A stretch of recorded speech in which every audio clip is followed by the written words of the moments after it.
start. You should move it so that you can see the deities. That was not no use. You don't need that.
The divine grace of Bhakti Siddhanta Thakur, Swami Prabhupada ki, Ananta Koti Vaishnava Vrinda ki, Nam Acharya Srila Haridas Thakur ki, Prem Se Praho Śrī Krishna Caitanya Prabhu Nityananda, Śrī Advaita Gadadhar Śrī Vasadi Gaur Bhakta Vrinda ki, Grantaraj Srimad Bhagavatam ki, Gaur Premanandi, all glories to some of the devotees, all glories to some of the devotees. All glories to Sri Guru, Sri Guranga, and Sri Prabhupada.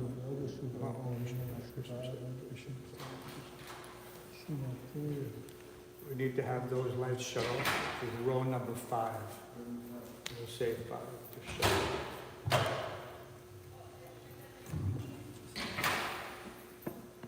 Reading from Śrīla Ādi-līlā, Volume 6, chapter titled, The Final Lesson.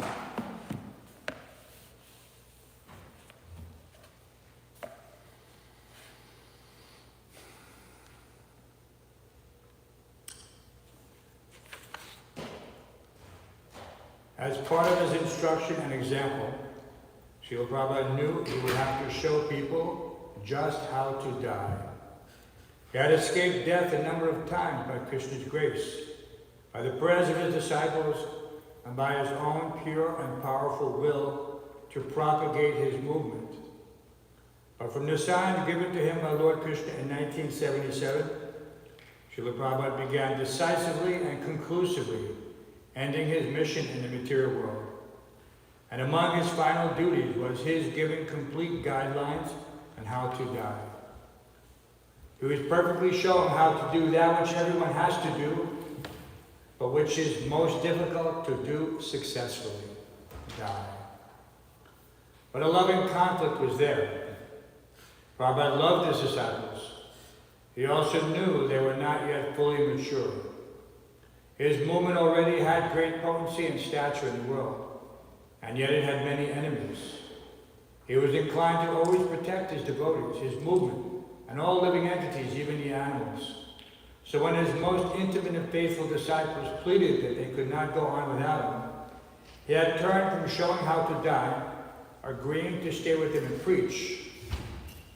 But at what point would they ever be willing to let him go? At what point could he say that the world of Maya and the enemies of Krishna were all gone? At what point would his disciples become fully mature? In following his decision to stay, Srila Prabhupada turned himself over to his disciples, allowing them to care for him completely.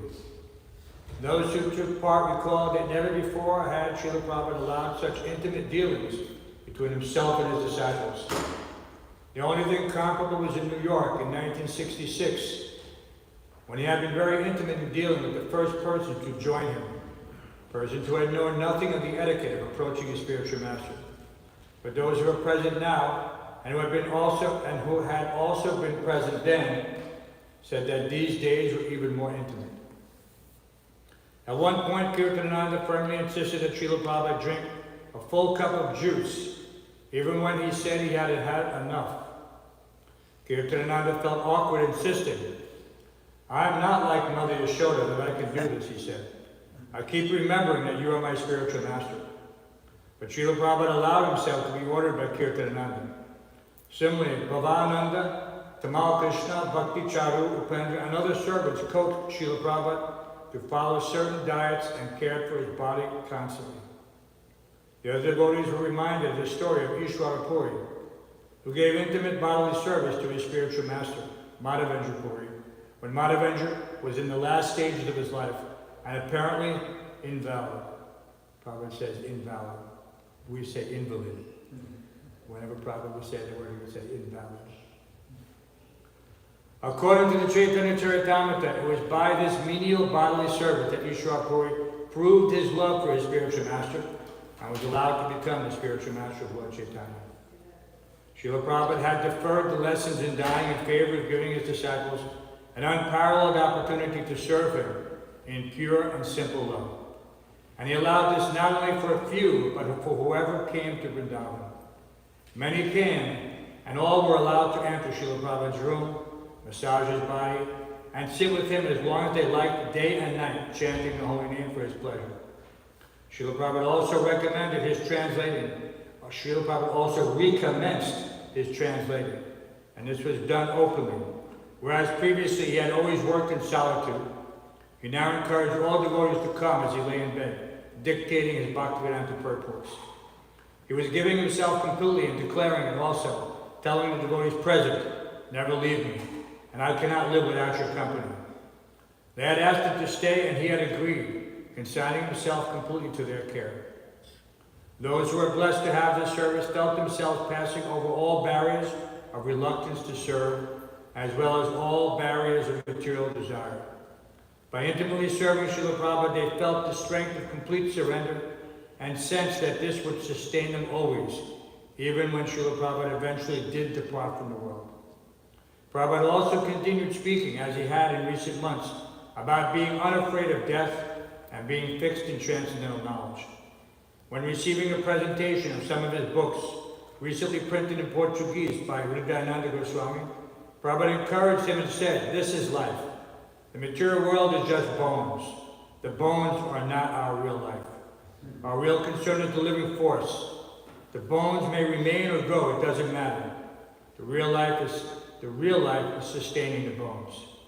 There is even a history that there was a rishi who had only bones. There is a science by which you can sustain life by only bones. Hiranyakashipu did it. "You are also doing it," Srila Prabhupada Tamal Krishna said. "So take care of the bones as long as possible," said Prabhupada. "But the real life is here. Always remember that. The material world means we are simply all protecting bones and flesh together, but they have no knowledge of what they are."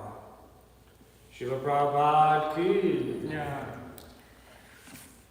I need an Ādi-līlā up there first.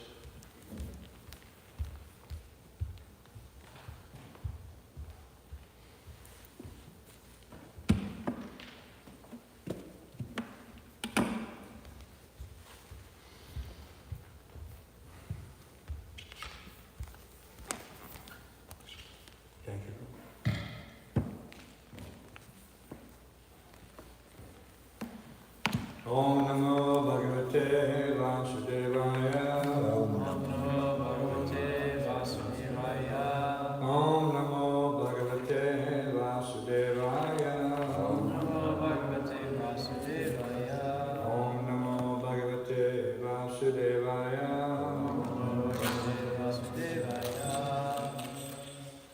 Reading from the Śrī Caitanya-caritāmṛta, Ādi-līlā, text, which, 55? 51. Always good to have Krishna Kripa here. What chapter? Huh? What Krishna chapter? Kripa said 51, so then it must be 51. Which chapter? Ādi-līlā, chapter 1. Chapter 1:1.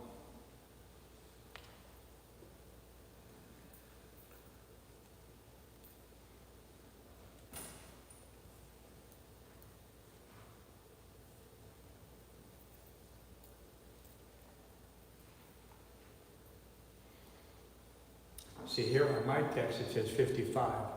So did they skip something? On my master schedule sheet, which is, I'm sure if I deviate, probably Vishnu will have a cow and then somebody else will have to adjust. So should I do the verse that I'm supposed to do? I did 50 yesterday. Okay, well, let's go with what the schedule says. It says not the Bar walks in, that's confirmation.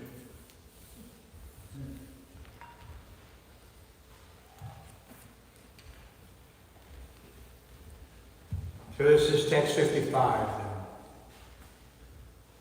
Maybe I want to get to that. Yata mahanti bhutani. Yata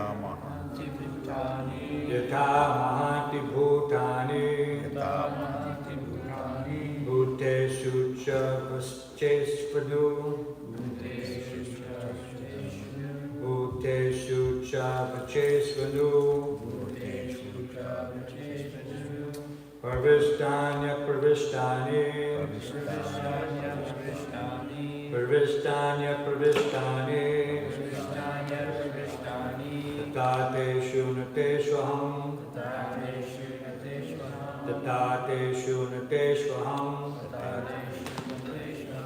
Please chant. Yata mahanti bhutani. Yata mahanti bhutani. Bhuteshu chashvacheshvanu. Bhuteshu chavachesvanu. Pravishtani apravishtani. Pratishtanya pravishtani.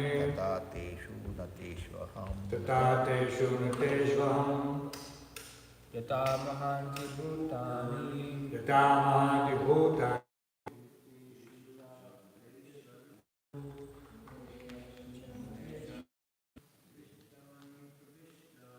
Parishtanya parishtani. Tatateshu nateshvaham. Yata mahanti bhutani. Bhuteshu chavachesvu. Parishtanya parishtani. Tatateshu nateshvaham. Krishna Prasad.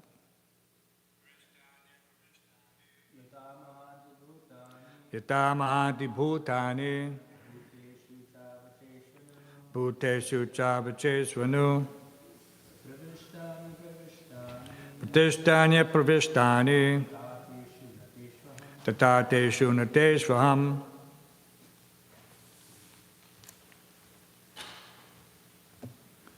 Anyone else?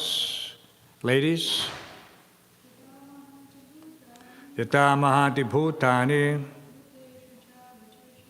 Bhuteshu chavachesvanu. Parishtanya parishtani.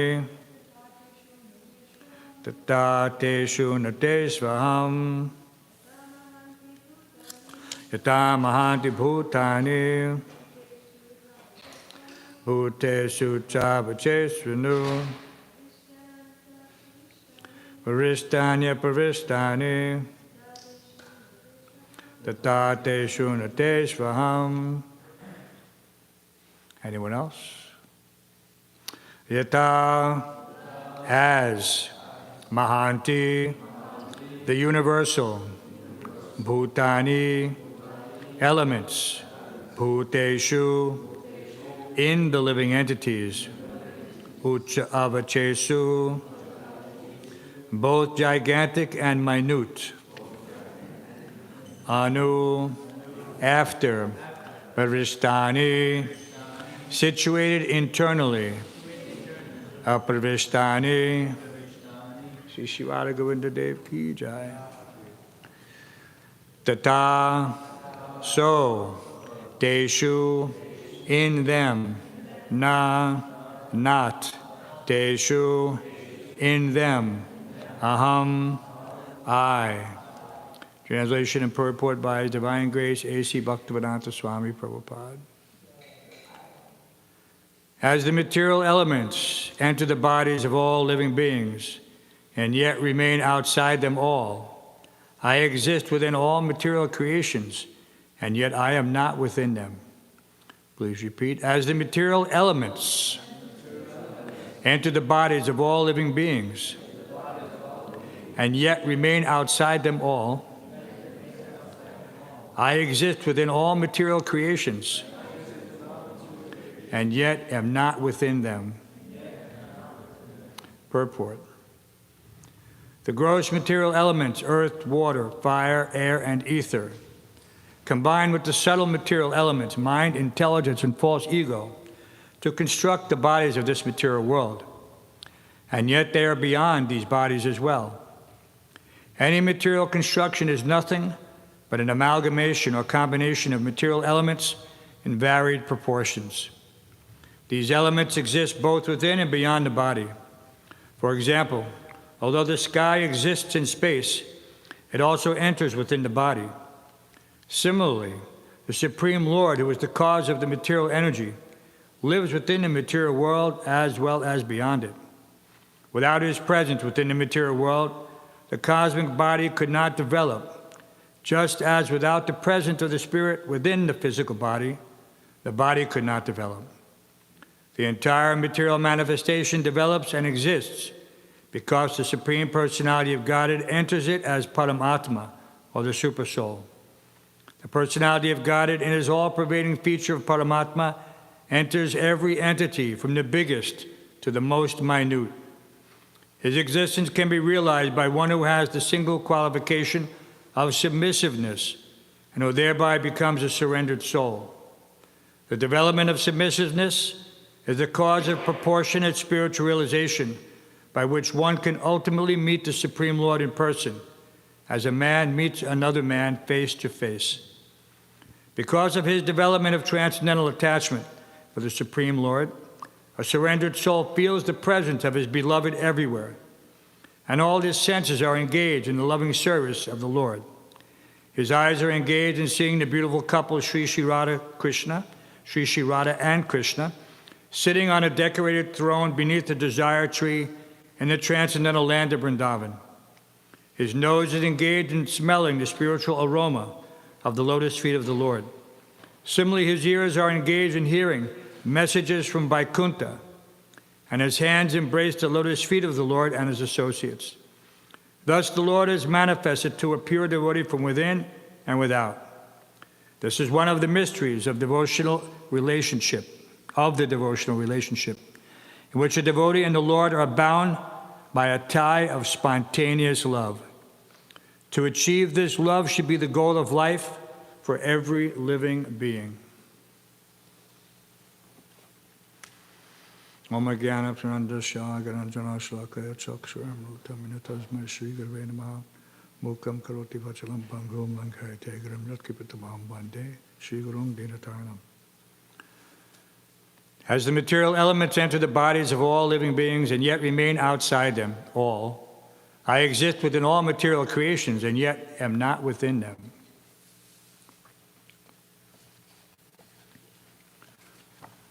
You can see Prabhupada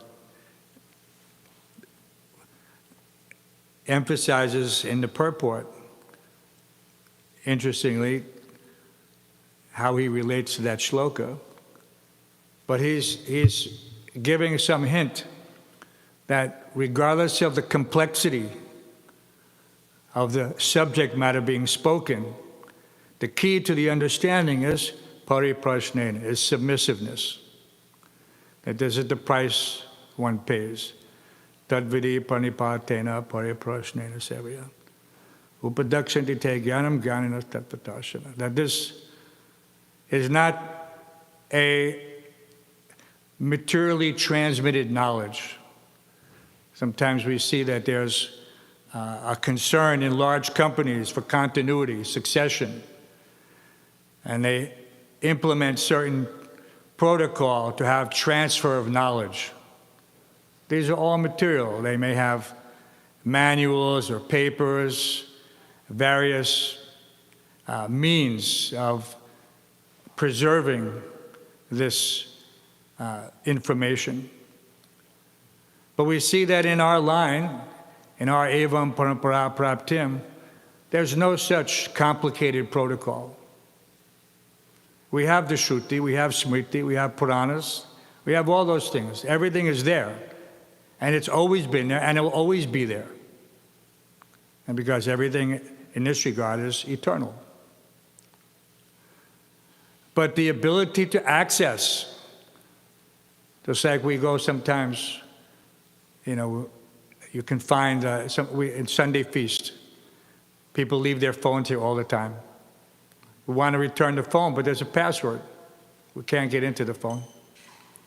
We have to wait for somebody to call it or somebody to come and say, I lost my phone. So much information is contained within that device, but we have no access to it.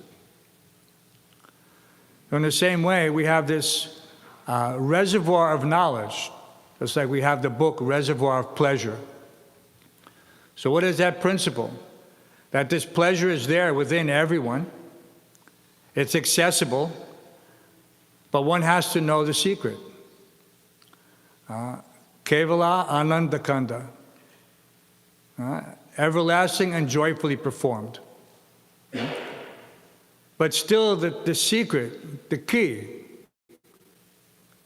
is that one has to develop this relationship with the spiritual master. The submissiveness is not submissiveness to any individual, random. Not that if I go and I'm submissive to my superior at work or my spouse at home or this, that. No, that is not the submissiveness required. Prabhupada actually defined submissiveness as the ability to genuinely prostrate oneself before the spiritual master. That this ability, this opportunity which comes for us on a daily basis, which we may take simply as some ritualistic tradition, is one of the essential keys to accessing this knowledge. He actually defined this pranipatena as paying obeisances.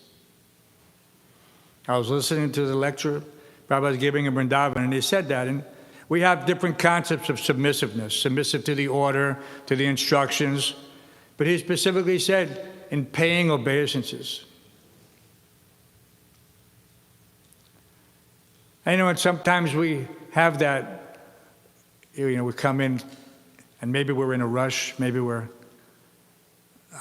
not, feeling the mood, and we may not give our self to this process. We'll come in and half pay our obeisances. And in nectar of instruction, nectar of devotion, actually, it says that one should pay obeisances with two hands. I wonder, why is that specification there? Can someone get the door?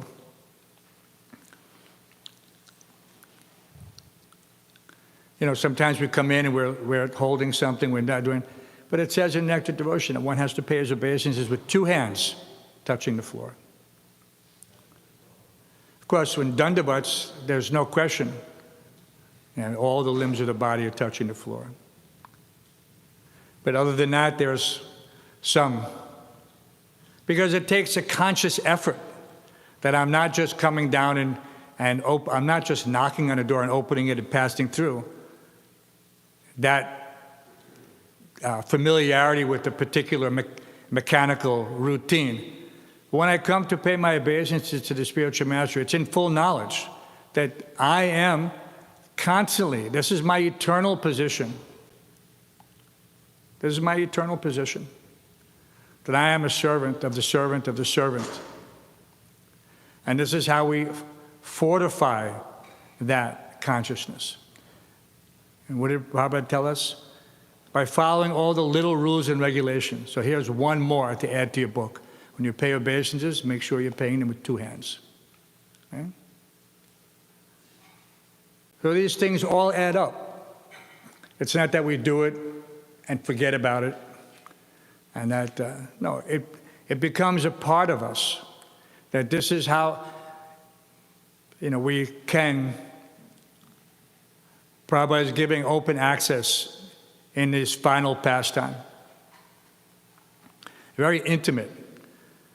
And that intimacy has some pros and some cons.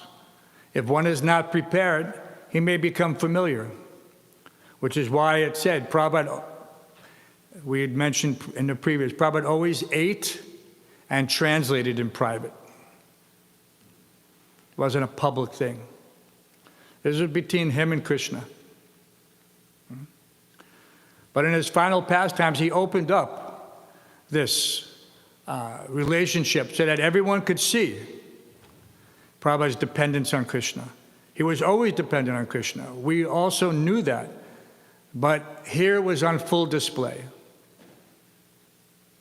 That this is Krishna's surrendered servant. I just sent some prasadam and a garland to one godbrother who's not doing so well. And in the course of the conversation with the devotees who brought it there, he said, every day that I wake up, I'm disappointed. Because at that stage of life, one is only thinking, let me finish this. He's not going to artificially cut it short. But he's thinking every day when I wake up, I'm disappointed. Because he wants to leave. He wants to go back home, back to Godhead. He doesn't want it. He's lived a full life. He was actually, and when you remember these things, so he was remembering the first time he went into the temple. And that was 61 2nd Avenue. And the first person to greet him and talk to him was our godbrother Toshan Krishna. And so everyone has that fond memory. Who is that person? So all these things taken together form a many volumes, just like we have so many volumes of books. So all these volumes of memories, just like Ādi-līlā, this is what formulates our Krishna conscious repertoire. We can always access this. All these nice memories about being with the spiritual master, being with the God brothers, performing certain activities. This is not an ordinary thing. The whole Caitanya-caritāmṛta, what is it? It is the pastimes of Lord Chaitanya and his devotees. So this is not different from that. It may appear to be, to us, a little bit close in one sense, but to those who are observing or down in the future, they will recognize that, just like we're reading about all these devotees who first came. And that's why it's called Ādi-līlā, Prabhupada's pastimes. So all these things have their transcendental aspects. We don't want to conflate them. There's a lot of material consideration based on the baggage we bring to Krishna consciousness and our attempt to rid ourselves of this unwanted, these anarthas. Sarva parivinir muktam. We have to get rid of all these things. And it's a gradual process. And the quicker we can get rid of them, the more we can exhibit that mood of surrender, then the quicker Krishna will say, okay, yes, I will relieve you from all sinful reaction. Do not fear. That's ultimately what this baggage is. simply the remnants of sinful reaction manifest in some external material attachment. And so to that extent that you have this material attachment, that is your gauge for determining your level of surrender. It is not an immature thing. Prabhupada told us you can surrender in one moment in Australia, one moment. But then you have to continue the process. That is just the beginning. We all surrendered. Otherwise, we wouldn't be sitting here. Everyone who's here has surrendered. But at the same time, it takes the constant determination to those who are constantly devoted and worship me with love. He gives the intelligence. So all these small little points that we've studied and memorized and preached upon, we have to internalize them regularly. Not just that, okay, I've read that verse, let me memorize it, and then it just sits there on a shelf in the dustbin in the back of the mind, not being unused. What is that famous line in Materialists say? Use it or lose it. They say use it or lose it. If you have this realization, you need to use it. You have this realization that I need to expand my surrender into all my activities. We have so many activities. Yeah, we're doing every day something. But am I fully surrendered to that activity? Have I accepted that this one activity, just like 9, Shravanam, Kirtanam, Vishnu, Smaranam, Padasevam, Marchanam, Bandhanam, Dasyam, Atma, Sakyam, Atma, Nivedam. So I have all these processes, any one. So we also have an opportunity every day to engage in these 9 processes of devotional service, and sometimes all of them in one, and sometimes individually. But each one has to be done completely consciously. That vyavasayatmaka buddhir ekeha kurunandana. That if I'm washing the pots, I need to be washing the pots with every ounce of my heart and soul. If I'm cleaning the floor, then that same principle has to be applied to that. Not that I'm going to do it a little bit this way or a little bit that way, I'm going to skip it, no. It has to be done the way you would do it if Srila Prabhupada was standing next to you. That's the way it has to be done. That is, we had it wasn't a joke, it was more like a truism. That in the old days we used to have Prabhupada consciousness. We had Krishna consciousness. We International Society for Krishna Consciousness. But in Prabhupada's presence, we were always thinking how to please Srila Prabhupada. This is a great benediction for us neophytes to have the opportunity to associate with someone who could reciprocate with us. We're all looking for this reciprocation. Obviously, Krishna is there, and he's reciprocating according to our realization. Just like when we're passing around, we're reading here how one can embrace the lotus feet of the Lord. This is the smell the aroma of the flowers offered to the lotus feet of the Lord. These things are being done in the tradition of the arti. When one is illuminating the different parts of the Lord, he's beginning with the lotus feet. And so, in that sense, the mind is drawn to that. Okay? And even at the end, when they're passing around the flower, which is infused with the oil which is offered to the Lord, it should be our remembrance of the aroma of the lotus feet of the Lord. It's not just that this is a nice oil, or this is not a nice oil, or this is...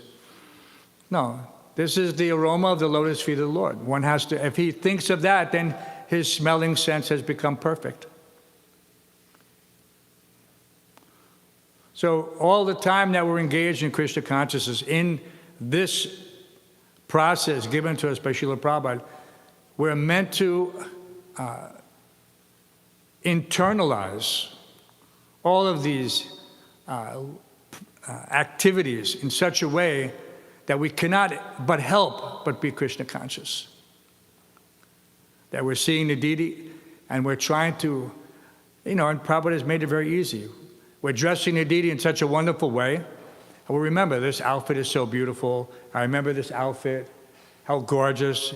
We remember even the devotees who made the outfit.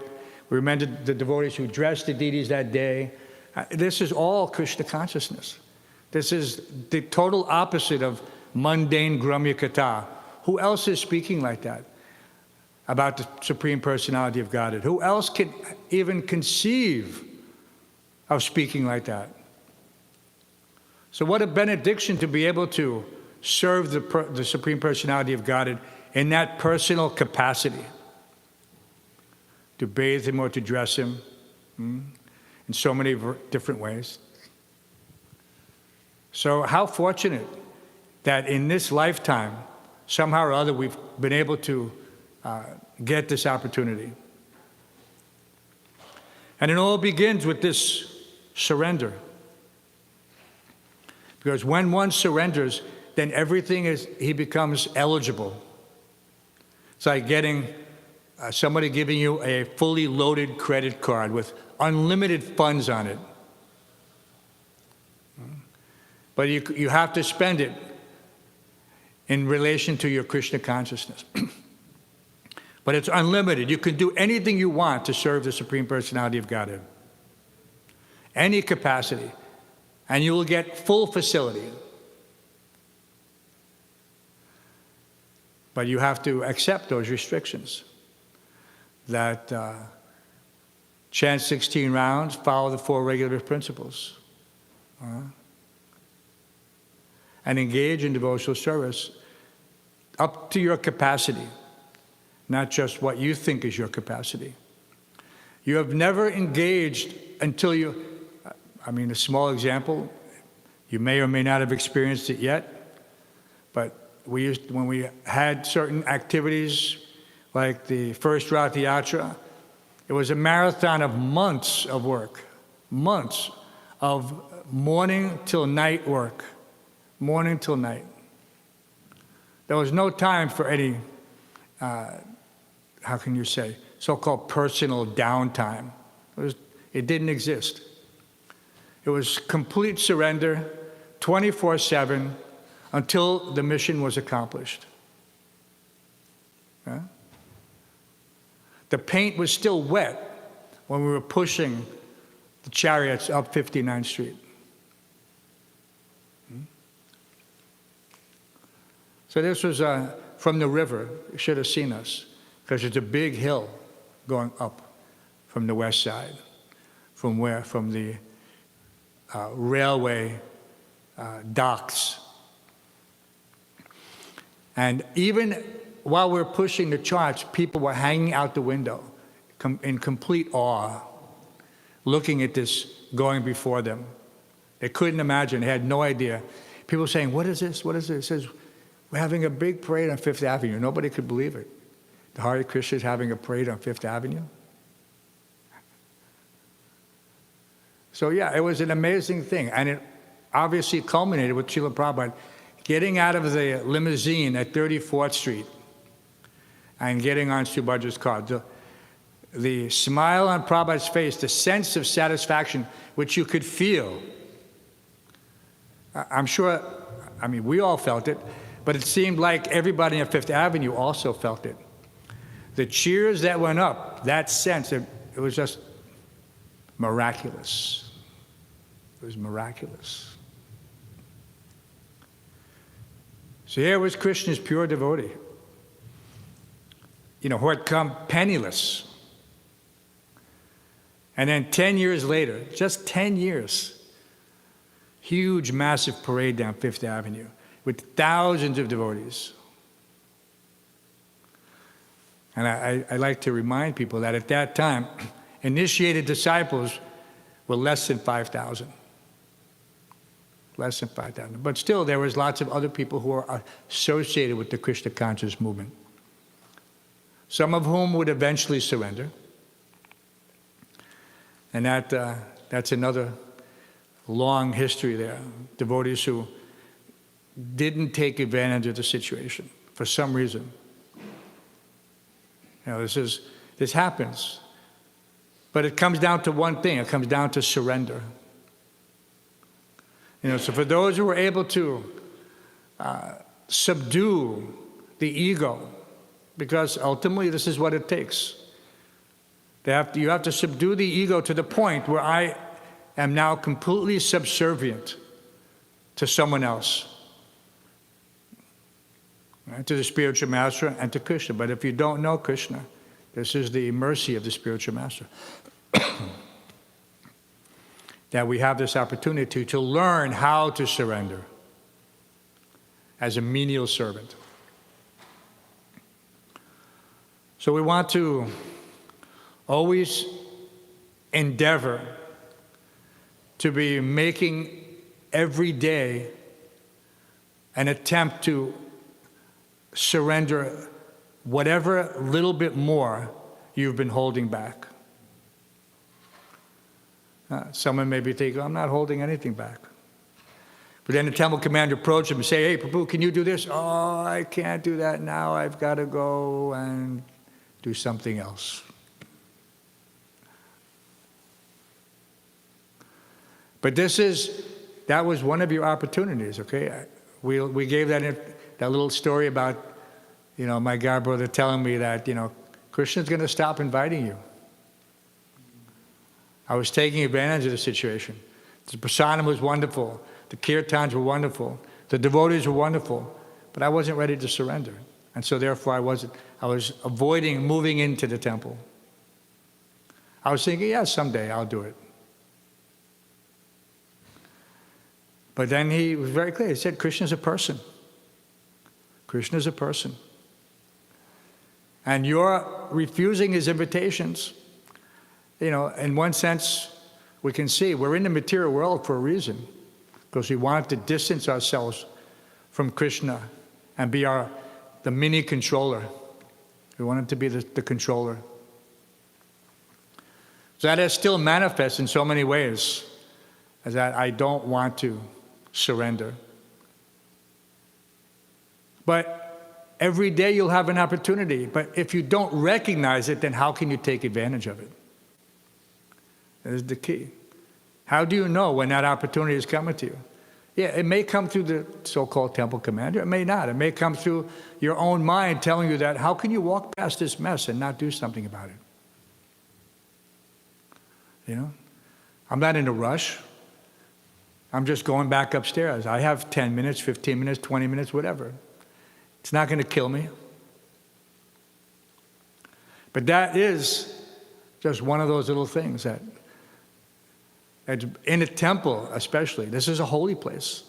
This is not like, you know, just, you know, what do they call that building downstairs in J Street? Famous number, I forget what it is. Number 9, number something, whatever. You know, there's no profit to do anything outside the temple. Unless you're doing it, except, you know, our activities of book distribution, on Harinam Sankirtan, of course, those activities, those are simply an extension of the temple. You're bringing the temple. And what did Indra do? He literally brought the temple to the street. Because he wanted people to understand that Sankirtan is not just that we're sitting here and we're chanting the holy name. No, we've actually brought the entire spiritual world with us. You know, it may just look like, you know, a few individuals sitting around and playing on these musical instruments. And no. This is the spiritual world. And we're taking it to the streets every single day, except Sunday.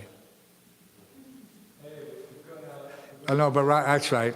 When Krishna Kripa is here, we also take it on Sunday. On Sunday, we invite the world in. 57 years of Sunday feasts. 57 years. So we're very fortunate that we have this opportunity, and one has to demonstrate that gratitude associated with understanding that fortune through this process of surrender. It doesn't come any other way. It doesn't come by academic endeavor.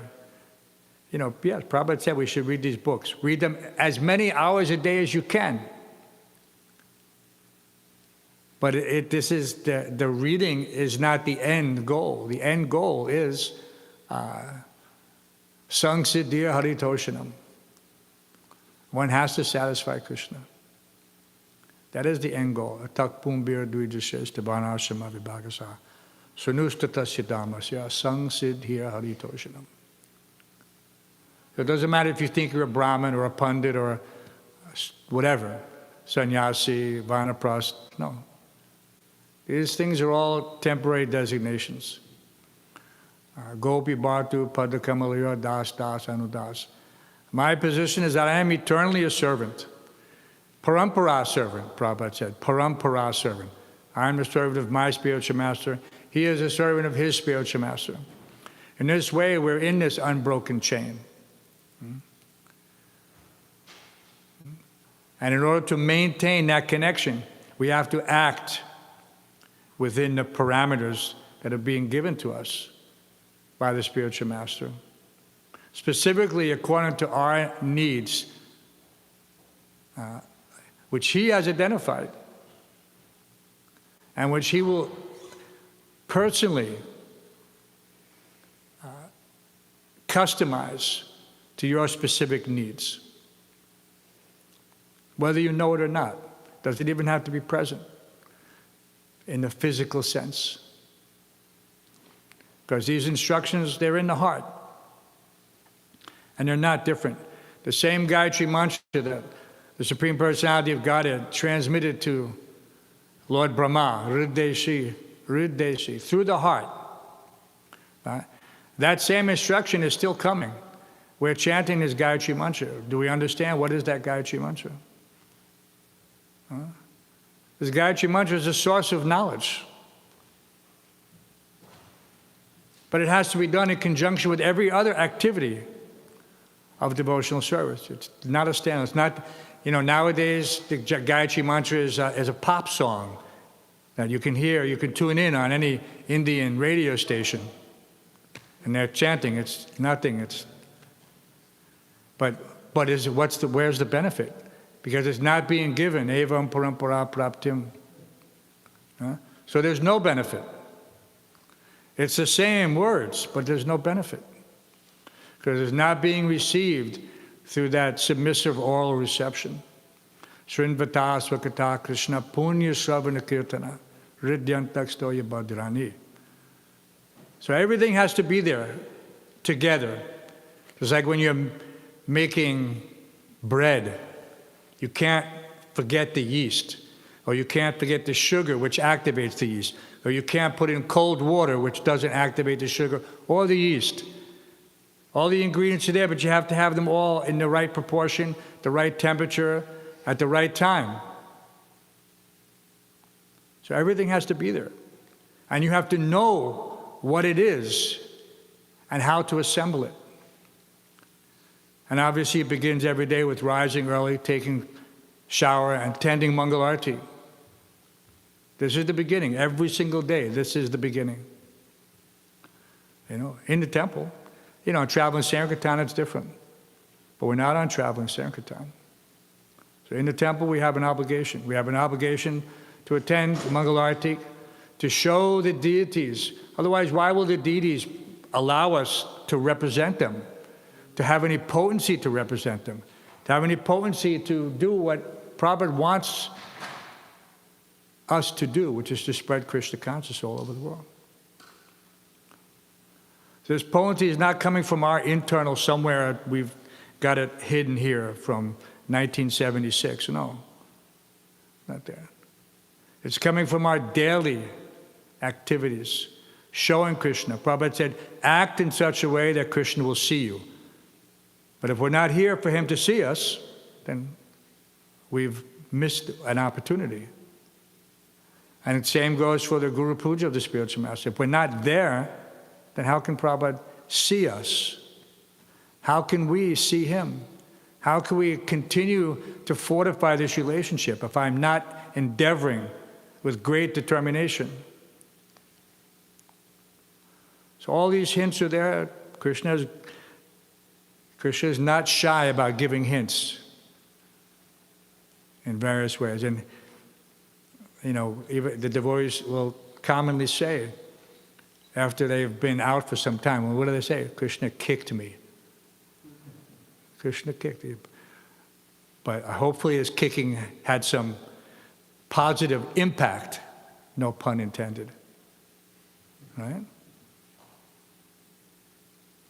So we otherwise, the kicking can continue right into the next life, into the life of a dog or a pig or whatever.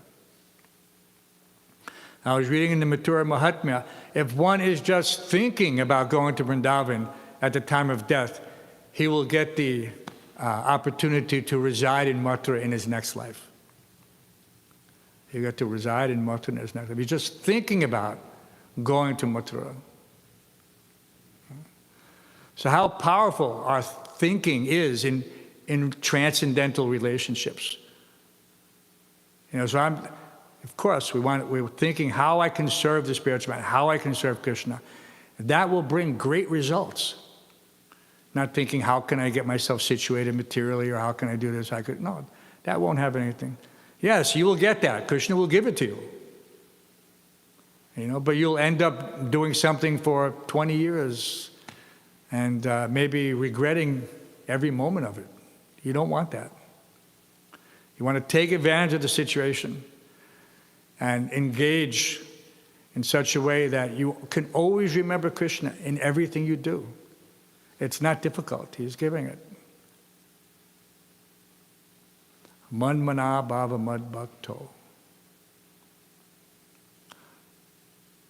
So this was a very, let me read the translation again.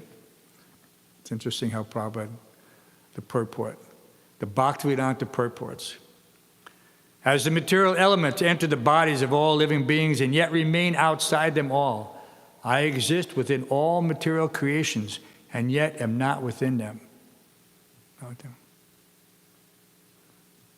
But at the same time, when Krishna wants to be in them and let you know that he's in them, so therefore, this is the mystic, spiritual treasure house of knowledge that only the devotees have access to understand how Krishna is coming as the Archa Vigraha. That the incarnation in this age, this beautiful process of deity worship and Harinam Sankirtan. Such an amazing benediction. So let us take full advantage of it every moment of every day and just use it to the fullest, to our fullest benefit. Yeah? Any questions, any comments, any corrections? Krishna Kripa Prabhu. I can always count on Krishna Kripa Prabhu.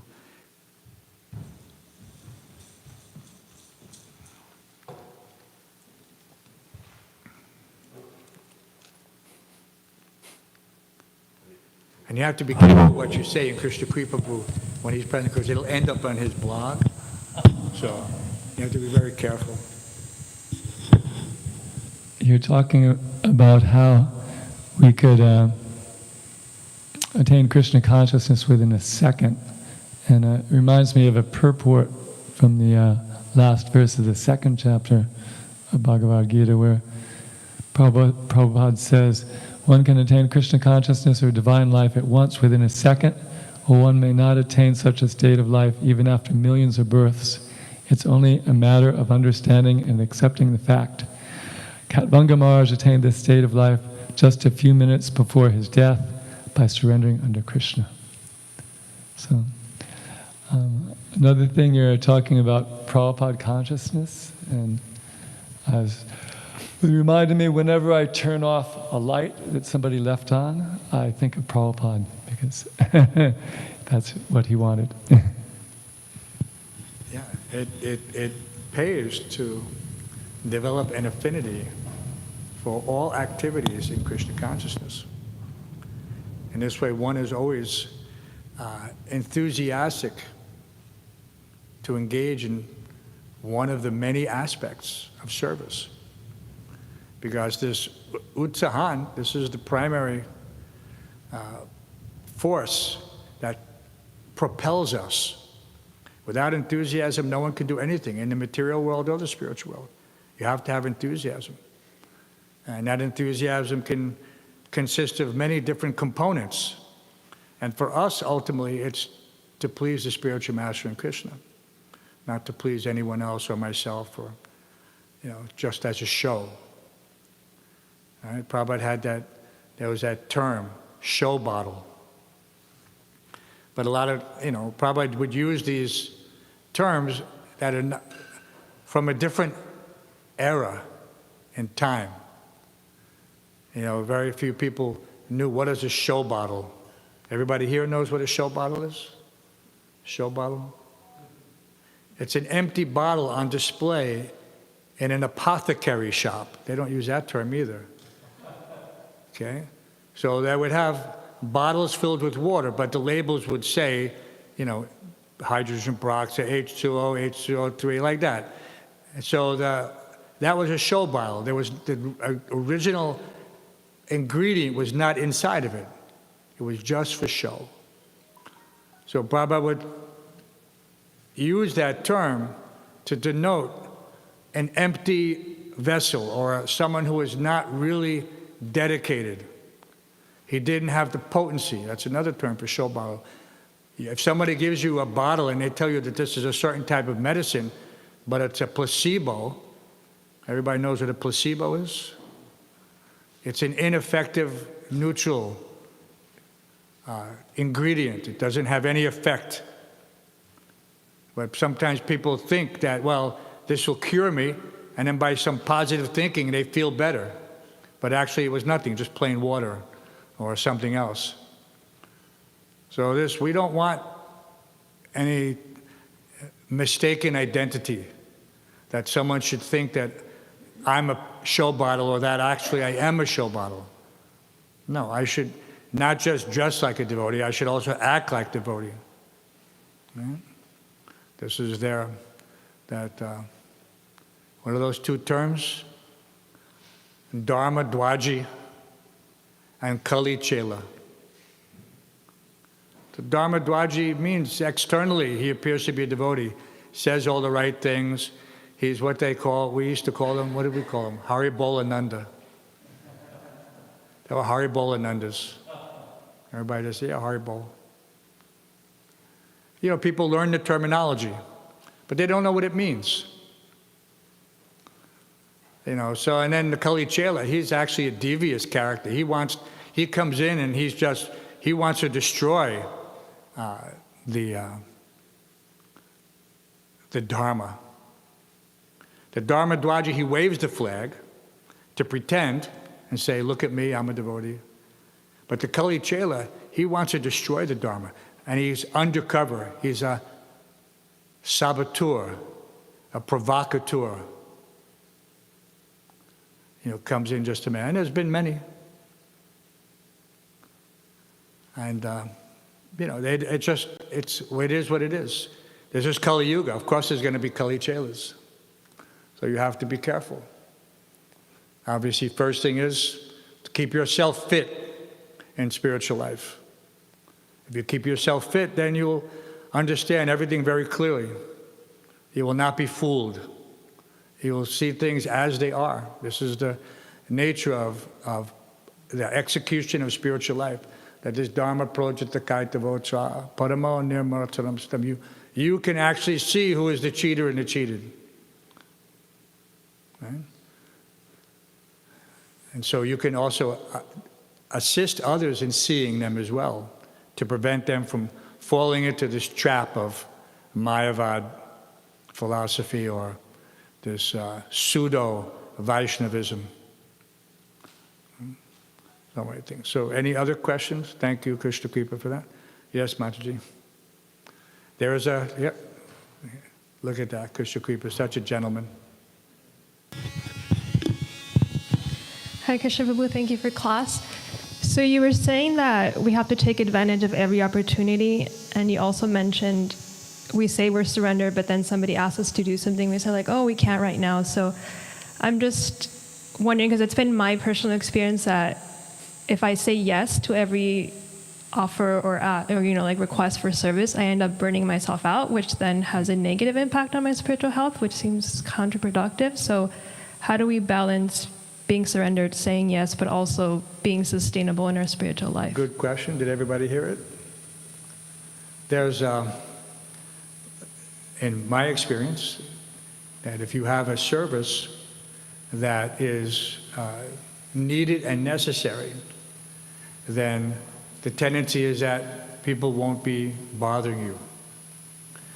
In the military, if you're what they call undesignated, and if you come in and you don't, for whatever reason, you haven't selected a particular occupation, you get stuck in this category called undesignated. And you're basically up for grabs. You know, no, they can engage you any way they want. But if you have a specific rating, if you're a gunner's mate, or if you're, so many other different things, then you have your service, and you know what it is, and you execute it. And and if you're going to be engaged, it's going to be in relationship to that service, not some random, do this, do that. So I would recommend all devotees, as early as possible, somehow or other fix their mind on their goal. And as a bhaktin or a bhakta in the beginning, everyone's undesignated. Up until the time that you take second initiation, you're not eligible to cook or to worship the deity, and you're there for backup services. But even in those backup services, one can concentrate in such a way that you become so essential that they can't do that service without you. So it helps to just become that person that is so expert that you've identified what you want to do and and everyone else is helping you to give you that support towards your desired, whatever you want to call it, aspect of service. But sometimes Krishna wants to test you also. In the material world, we know everything is temporary. Nothing lasts forever. It's not that, like I said, if someone, you never know, maybe it was a benediction. You were giving so many services, but it wasn't the right one yet. But then once you found the right one, you were able to say, okay, now I like this. Krishna was just giving you a sample. Right? What do they call those boxes of chocolates? Samplers.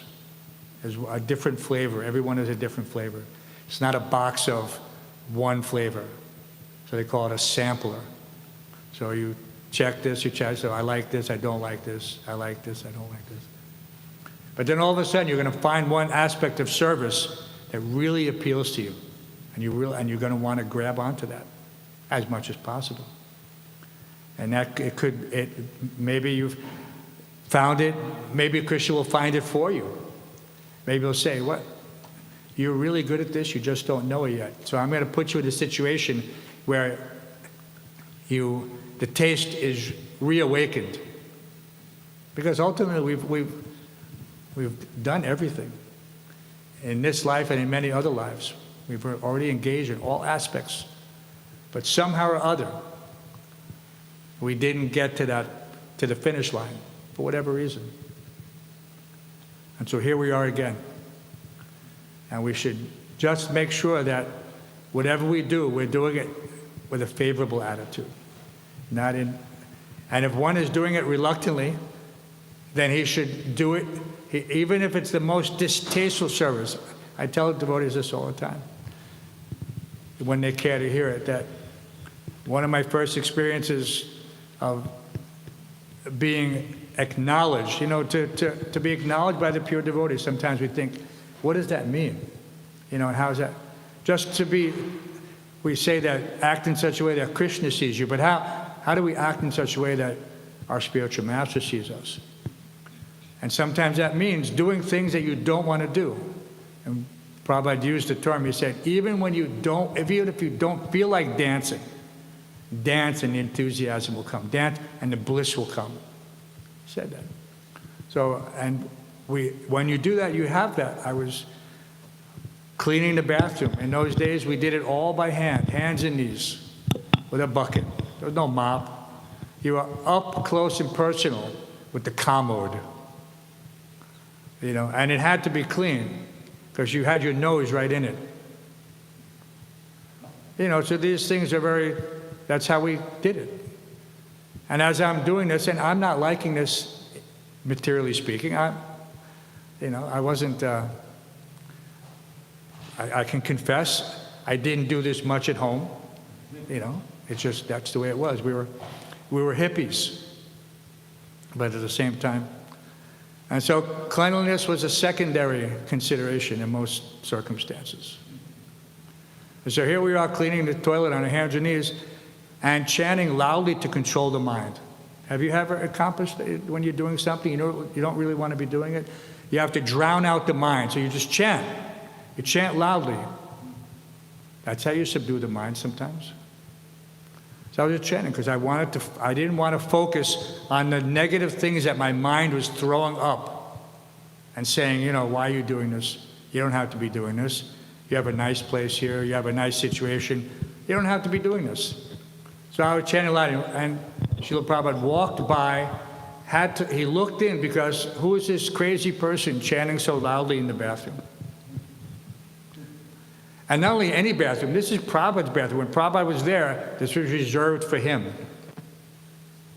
It was off limits. When Prabhupada wasn't there, the senior devotees used it. It was on the office floor, well, on his floor. But that was also where the temple president has his office and things like that. So it was just one of those things, So I immediately stopped and paid my obeisances with two hands on the floor, in the bathroom, in the water, but it's okay. And then Prabhupada just, he continued on. Whatever he was thinking, he was thinking. But, so these things, you never know, what is that service? So, I was recognized as being a crazy person in the bathroom. What does that? But who knows? If spiritual master has mercy on you and just blesses you, even in that brief moment, your life is perfect. Your life is perfect. And the many chances that we get to please the spiritual master, you should take every single one as gold. And it may be disguised as something that you don't like to do. But if you take advantage of it, you get the benefit. And it's cumulative, and we know that. Nehabhikramanasasti, there's no loss or diminution. It just keeps building up. Sometimes it's a little deposit, sometimes it's a big deposit. And then so we carry on, and then we just find a way to keep the temple commander at bay by doing something that no one else can do, that no one else wants to do, and that no one's going to shake you from that service. So I hope that service comes your way. Any other questions or comments? Śrī Caitanya-caritāmṛta ki, Śrīla Prabhupada ki, Śrī Radha Govinda Dev ki.